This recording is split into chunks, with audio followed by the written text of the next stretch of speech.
Today's video is going to be the yearly 2020 lightweight gear loadout video. When we first started shooting these loadout videos, we really didn't anticipate the fact that we might do them every year, but our gear honestly does change pretty significantly from a yearly basis, especially now that we're doing a lot more winter backpacking. So we're going to go through my entire pack explosion here, high level, every item, what's in it, every season.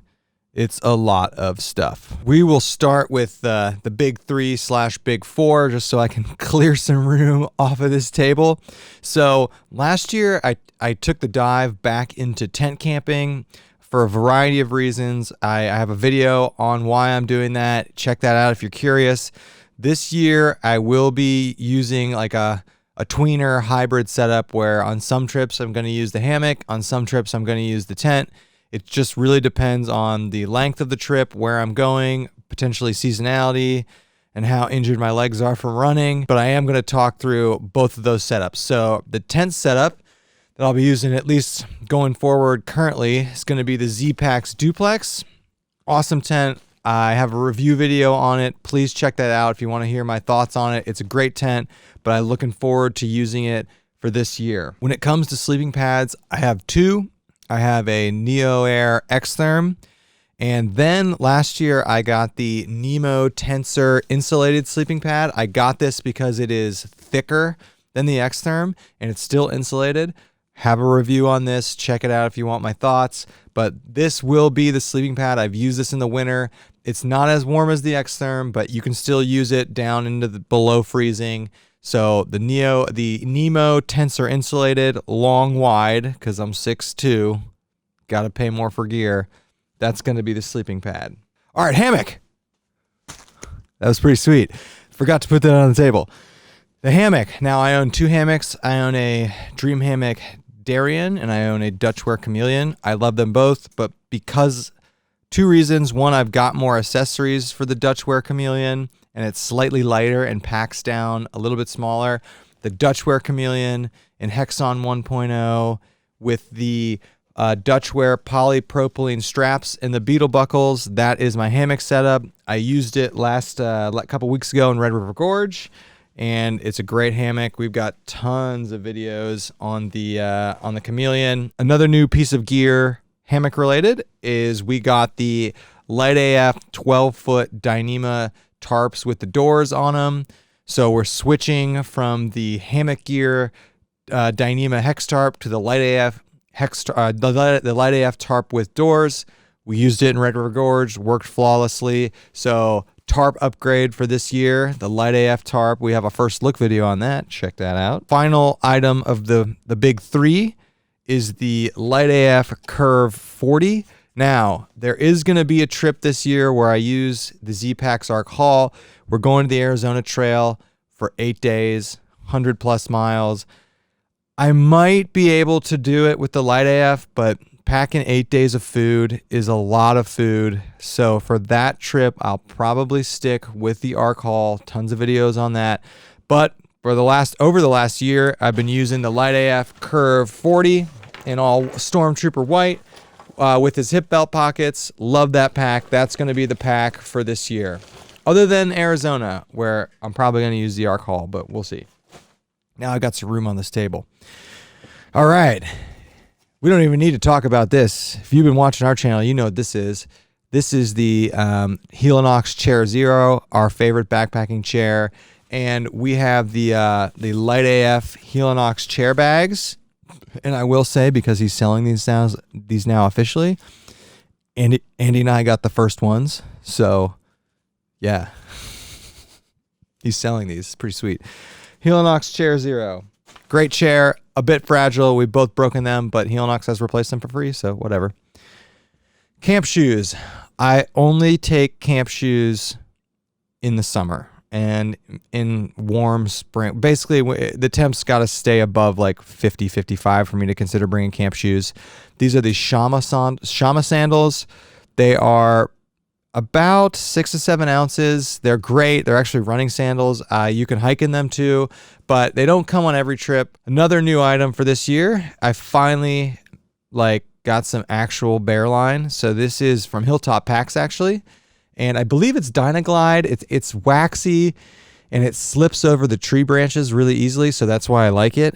And I also really like it because it's orange and it fluoresces like brilliantly. So my old bear line was just some Lawson glow wire.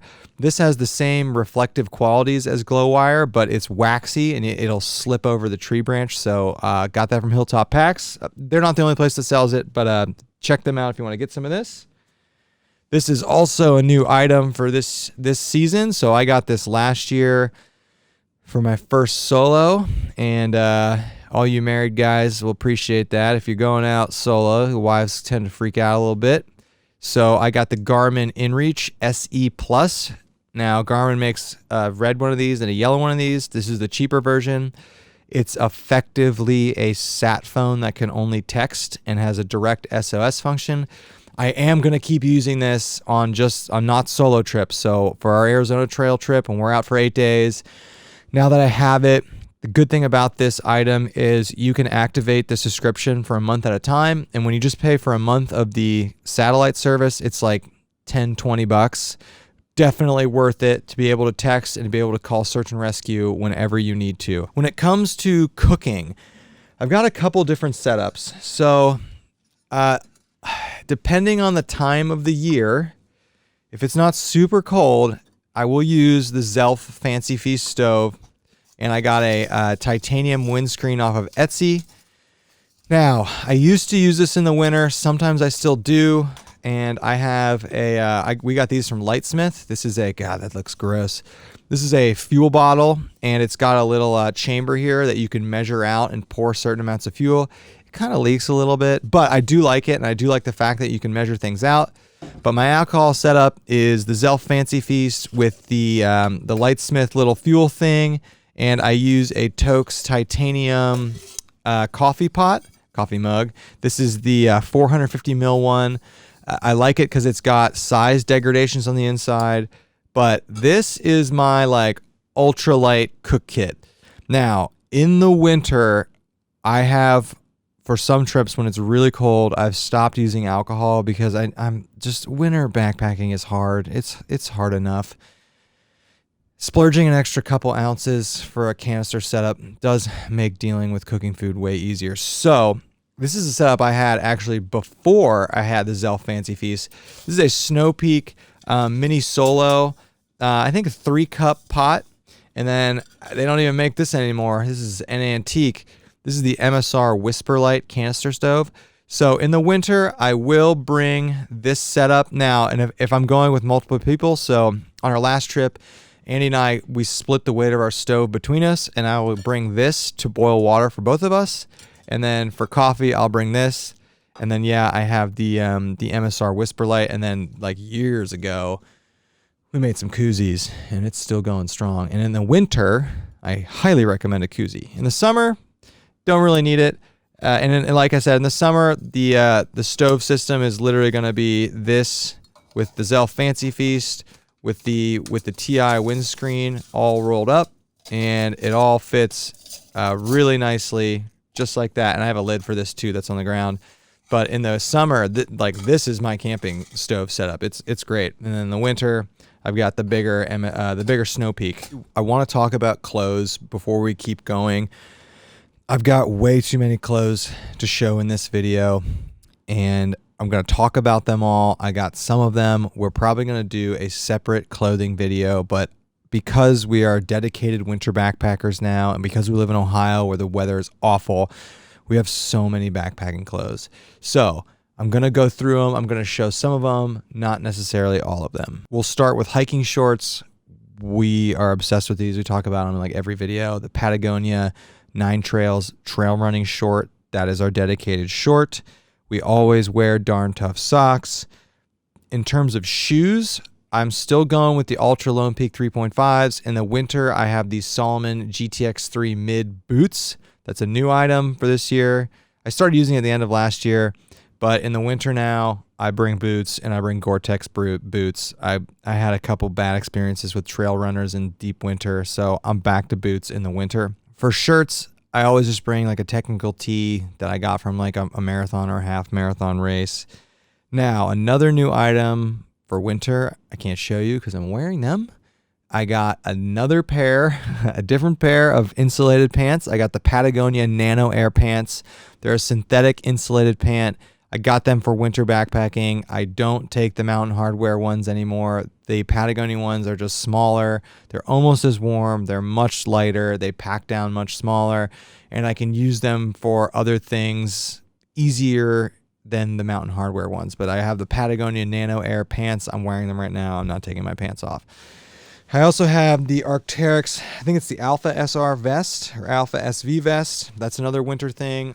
I have a ton of Arc'teryx stuff I don't use for backpacking. This is the only one I do dedicate to backpacking. And I will say, over the course of a couple years, I've become a big fan of the vest when backpacking in fall or winter. But I have this Arc'teryx one. It's great. The other Arc'teryx thing I have is I have the Arc'teryx, I think it's the Alpha or Beta SR jacket. I don't remember the name. It's the cheapest Gore-Tex wind/rain jacket Arc'teryx makes. I bring this in the winter for winter rain/snow because it's a lot warmer than the Outdoor Research Helium 2, which I will take in the summer. That's like my summer rain jacket. My winter rain jacket is this heavy-duty Gore-Tex one because we don't screw around in the winter. Also, we've just been doing some very, very inclement weather backpacking, especially in the winter. This winter has been very mild, so it's been rain and 35 degrees. We got the REI brand rain pant, a little bit more expensive than like Frog Togs or like really cheap rain pants, but I have been very impressed with them, and they're warm. So it's nice to have these in the winter. So we have a full rain suit. I also have the Outdoor Research Helium rain gloves. So I've got REI rain pants. I have a Enlightened Equipment rain skirt. I have the Arc'teryx rain jacket. I have the Helium rain jacket, and I have rain gloves. So we have like a fully insulated, you can wear in the 30s rain setup. We didn't want to do that, but we've just been going on many trips in the winter where the temperatures have been between like 30 and 40 and raining constantly, /sleeting, /snowing, /freezing rain. And in those conditions, you have to have complete down insulation that is waterproof. And the way we do that is we have our down pants, our down jackets, and then we throw rain pants, rain gloves, and rain jackets over that. I also bring a buff, of course. Not pictured. I use the Patagonia Airshed pullover.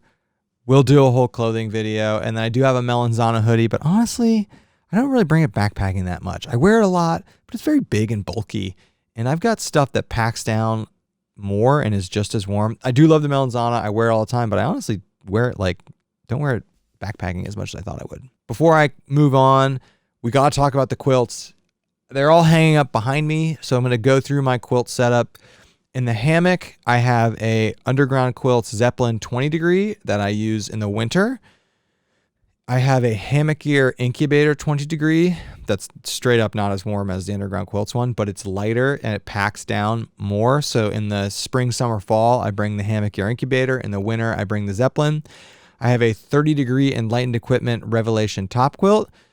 Also arriving tomorrow, this is Andy's. We finally got 0 degree Underground Quilt Bandit top quilts. This is the second year we've done a consistent amount of winter backpacking, and we don't screw around anymore. We're getting to the end here. I have upped my water storage capacity this year, so it fell off the table. I keep 2 of these, one's on the floor. So I keep 2.5 liters of clean water storage. I used to only keep 1.5 liters, and that's okay for like a quarter of the trips we go on probably. But lately I get less stressed if I know I've got more water on me. So I keep 2.5 liters of clean water storage. I have a Sawyer Squeeze, and I've had this Evernew bag since at least 2017, and it's still going strong.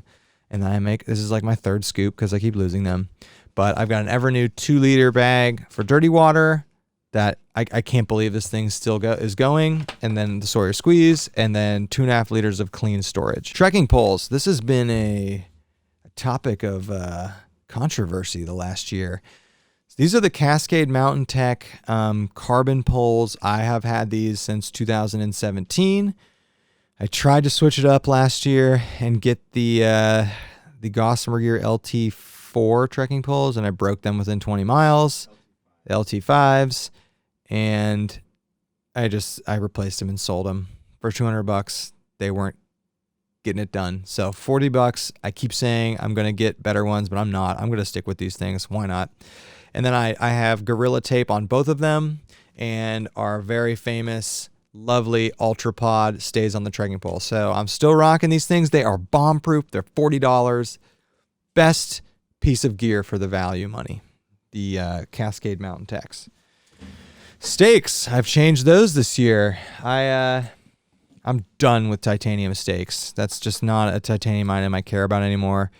And I didn't know that mini groundhogs existed. So these are Msr Mini Groundhogs.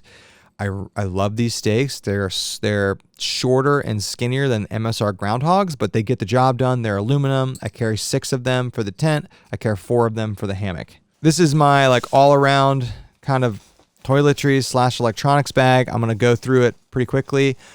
I do carry a Msr pack towel on every trip now. I used to only bring it on the wet trips, but for the weight and it really absorbs a ton of water, I do carry a towel on every trip now.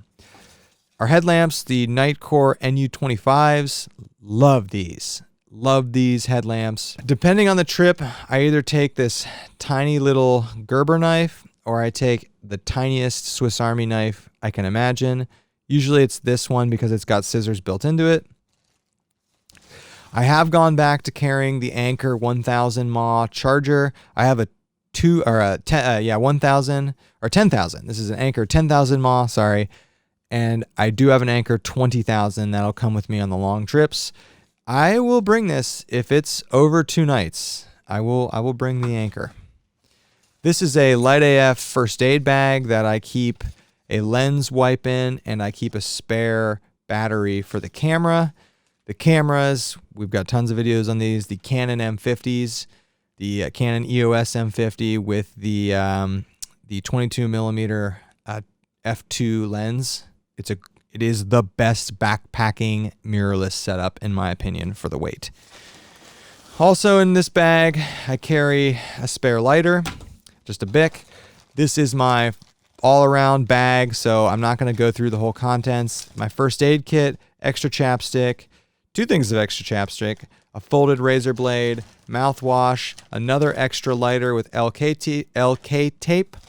Also in this bag, and this is something Andy and I both carry extras of, and this is something I would recommend, an extra O-ring to the Sawyer squeeze. Just if it falls out on the trail, your Sawyer squeeze won't work. So we got new squeezes last year, and we kept the O-rings out of the old ones. I also keep, I have Luco tape, LK tape. I also bring KT tape now. This is a new thing. This is like that weird tape you see Olympians wear on their bodies that looks all crazy. I bring this because this tape, which I got into from running, you can use this tape to make a splint. It's that strong. So if you need to tape your ankle, instead of carrying an ace bandage, I'm carrying K-tape. Also got my pills, bunch of ibuprofen. That's basically what it is. And some vitamin A and D ointment and my toothbrush and just a bunch of random stuff. But that's and I also have headphones in here. That's my miscellaneous bag. We're getting to the end. Always take a handkerchief, always. Sometimes I take 2. New item this year, I finally got sold on the long-handled spoon. I was sick of getting biscuits and gravy all over my hands. And finally, now this is not my premier bear bag, but this is the bear bag that's coming on with me on 2 to 3 to 4 day trips, which is a lot of my trips. The face bag from Hilltop Packs. On longer trips, I have the LiteAF bear bag. And then on even stupid long trips, I have the Z-Packs food bag. But this one comes with me on most of my trips now. And it's got my face on it. It's sweet. All right, that's it. I tried to go through that pretty fast.